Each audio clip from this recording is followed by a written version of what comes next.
So this study looks at empirical pathological staging of LATE using data-driven disease progression modeling. So LATE is a phenomenon that's defined by a stereotypical progression of TDP43 that occurs in older adults and is associated with memory impairment and brain atrophy. As a relatively new entity, there's still some debate as to the exact progression pattern of TDP43. So staging systems agree that the amygdala is affected first, whilst the middle frontal gyrus is affected later. There's still some debate about which regions are affected between these stages. So in this study, we take a data-driven approach to assessing the progression and heterogeneity of LATE by performing disease progression modeling using a technique called subtype and stage inference, or SuStaln. So SuStaln is an unsupervised learning technique that recovers disease subtypes with distinct progression patterns from cross-sectional datasets. And SuStaln can then be used to assign individuals to subtypes and stages based on the learned subtype progression patterns. So we applied SuStaln to data from the CNDR brain bank collected at the University of Pennsylvania.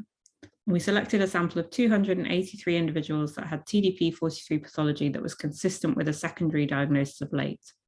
And we defined this as prominent TDP pathology in the amygdala without medulla pathology. So there were 234 individuals with a primary diagnosis of Alzheimer's disease and 49 with other non-TDP related primary diagnoses. And we also selected samples of individuals with ALS and FTLD TDP to test the ability of SuStaln to differentiate LATE from ALS and from FTLD TDP. We considered data from 19 regions of interest, including limbic, cortical, and subcortical regions, as well as regions in and around the brainstem.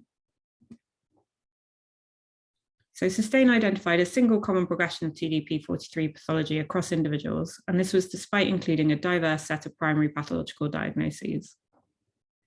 So this figure visualizes the progression of TDP at different SuStaln stages, and each row shows a SuStaln stage, whilst each brain region is shaded according to the severity of the TDP43 pathology. And this ranges from white to pale pink to magenta to purple. So we found that TDP43 pathology was first seen in the amygdala, followed by the hippocampal CA1 and subiculum, then the entorhinal cortex and dentate gyrus, before spreading to a wider range of brain regions. And of the cortical regions, we found that SuStaln staged the orbitofrontal cortex, cingulate, and superior and middle temporal gyri as being affected before the middle frontal gyrus. So we then tested whether SuStaln stage was associated with age at onset, age at death, and disease duration.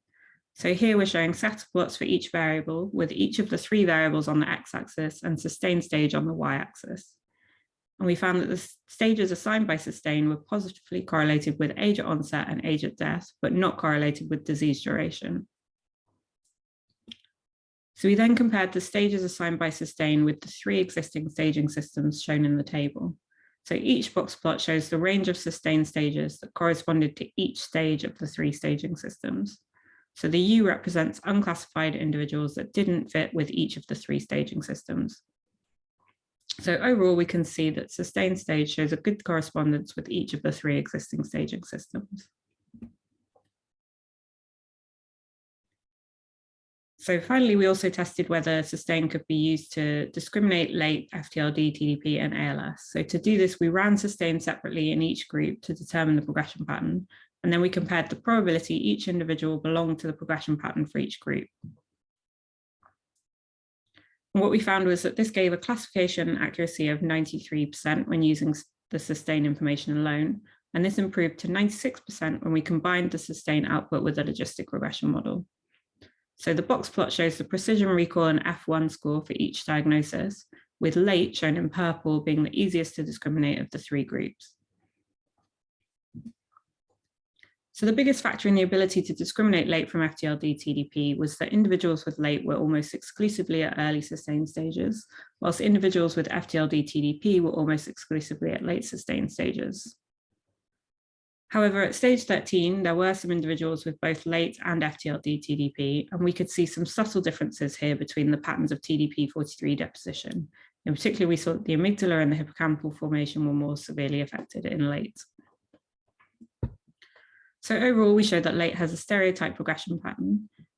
We show that SuStaln provides data-driven support for existing staging systems, whilst also providing additional fine-grained staging information. And finally, we show that SuStaln can perform 3-way classification of LATE, FTLD, FTLD, TDP, and ALS with high accuracy. So finally, I'd like to thank my co-authors for all their work on this study and the conference organisers for inviting us to present our work. And thanks for listening.